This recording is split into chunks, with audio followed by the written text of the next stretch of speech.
Hi everybody, my name is Nicholas, and this basically is my video presentation for design for a global context. So, as you can see, my question is, how much does national and ethnic culture affect romantic relationships in a globalized society? So, the question is, where did I start off with this topic? Like, what came out of this topic for me? What was the main things that were related to this topic that brought about this question? Well, firstly, if you look at my main question, what I'm trying to figure out is basically how human beings, in essence, everybody is different. I am different from you as the listener of this video. I'm different because not just because of, where everybody is different, but, the fact that I'm from a different country from you, I've got a different ethnic background. My parents are Chinese, I grew up in Singapore, I'm currently living in Australia. Those things, make up who you are as a person. And, of course, what you perceive as important or perceive as valuable within a relationship, that is different. So with this question, that's what we're trying to figure out. How much does national and ethnic culture affect romantic relationships in a globalized society? Why this is interesting? This is interesting because in a city like Melbourne that we live in, it's got so many different, different cultures, different ethnic groups. From where I came from, Singapore, we've got a large Chinese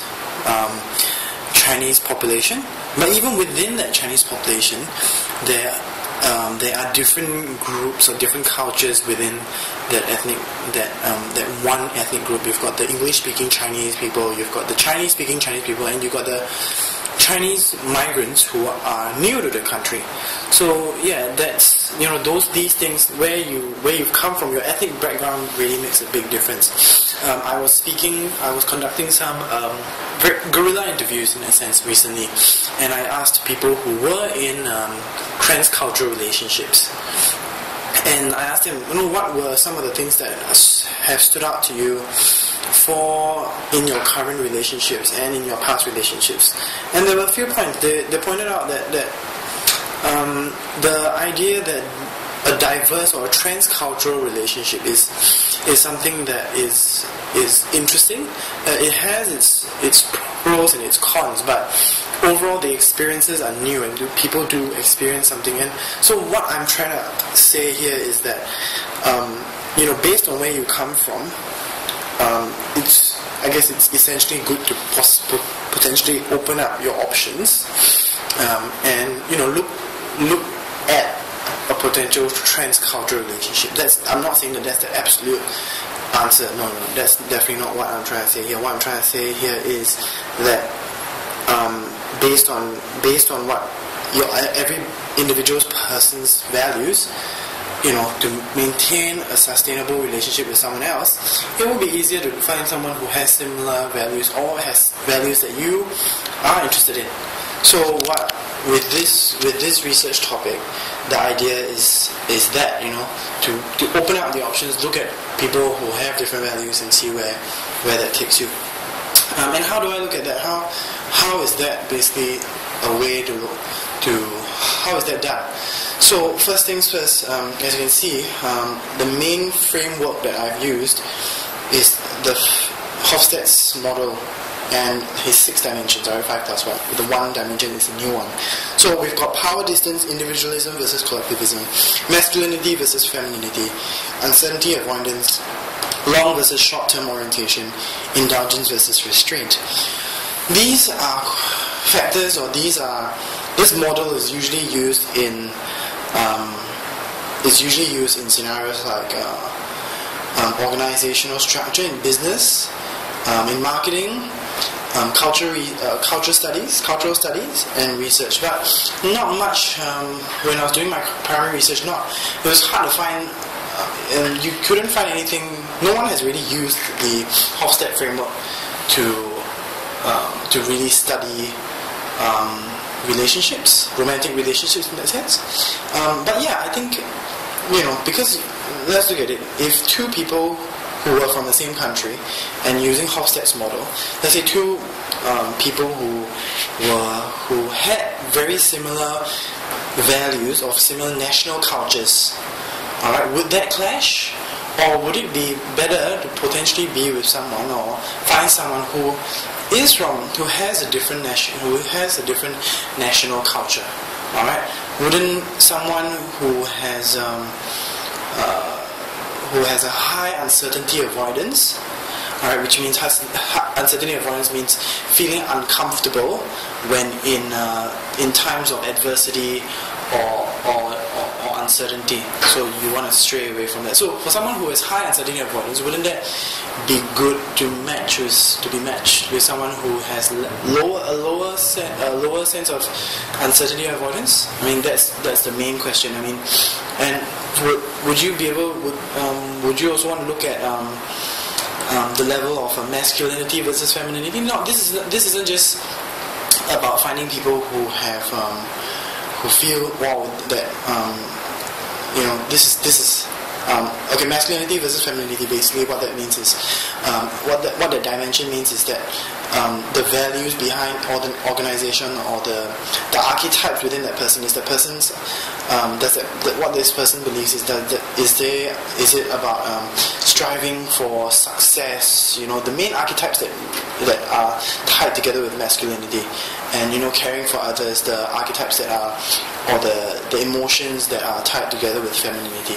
So by looking at these diverse dimensions, that are quite interesting, there is a highly complex equation that we're looking at here. But I think by being able to identify that equation using the Hofstede model, we're able to look deep into the understanding of people and and their national culture, and how their national culture actually affects romantic relationships. The interesting thing that I found from the Australian Bureau of Statistics is that 29.9, almost 30% of marriages were males and females born in different countries. What this means is that they were born from different countries. One would be Australian, could potentially be Australian. The other one was the other partner was born somewhere else. Or both parties were born outside of Australia in different countries. So I'm not saying that this is stereotypical, Asian, Caucasian relationships, but these are relationships that are, of people from different countries. So it could be American, Australian, English, Australian, French, German, Singaporean, Malaysian, things like that. So these are quite high numbers. I was personally surprised at the fact that it was 30%. Right now, the next step, I guess, is actually conducting the primary research. So what I've planned out to do, or what I've sought out to do with this topic, is basically three main methods. One is in-context interviews, you've got face-to-face interviews, and you've got guerrilla participatory experiments. What I'm excited about is the guerrilla participatory experiments, because the guerrilla participatory experiments, basically what they're doing is I'm combining guerrilla interviews. At the essence of guerrilla interviews, being able to go out to the streets, and get impressions from people, and participatory experiments or participatory research where you're getting users involved. So I've thought of a few experiments that might be suitable for this. So it could be going out to talk about romance with regards to the Hofstede model, and being able to get people to play some games or do some experiments while they're right in front, and these will be quick experiments. You could just do it in 5 or 6 seconds, not in 5 or 6, less than a minute, and I'm talking about, or even if it's random, not say flash mobs, but in the sense of random, guerrilla experiments where you're just going out to people, asking them quick questions, or like I said, doing small activities that take very little time, but I'm able to get their first impressions on the topic. Face-to-face interviews and in-context interviews will be useful as well. For the face-to-face interviews and for the in-context interviews, I've decided to look at single people of different cultures. So we've got people from all over across the world. Even when I look at the landscape, the cultural landscape within Swinburne Du Perrin design faculty itself, it's quite interesting. You've got people from all over the world. You've got Europeans here. You've got people from America. You've got South Americans. You've got your Southeast Asians. You've got your East Asians. You've got your Chinese. You've got your Australians, and even within Australia, there are different people. You've got the people who are from Sydney, New South Wales, Queensland, and even within Melbourne itself, many different aspects of that. And with all of that information, I plan to actually use that information and try to conduct something that is able to.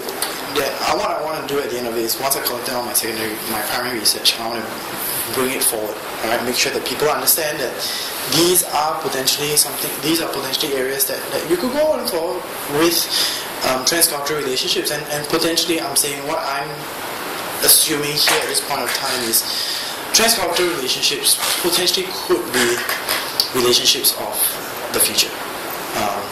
We're not saying that this is good for babies or things like that, but I'm saying that to be able to sustain these relationships is to not just look within one's culture, but to look outside of one's culture and potentially be able to find, I guess, your soulmate or your lifelong partner in that sense. And you can see 29.9% of marriages were males and females born in different countries. That already tells you something.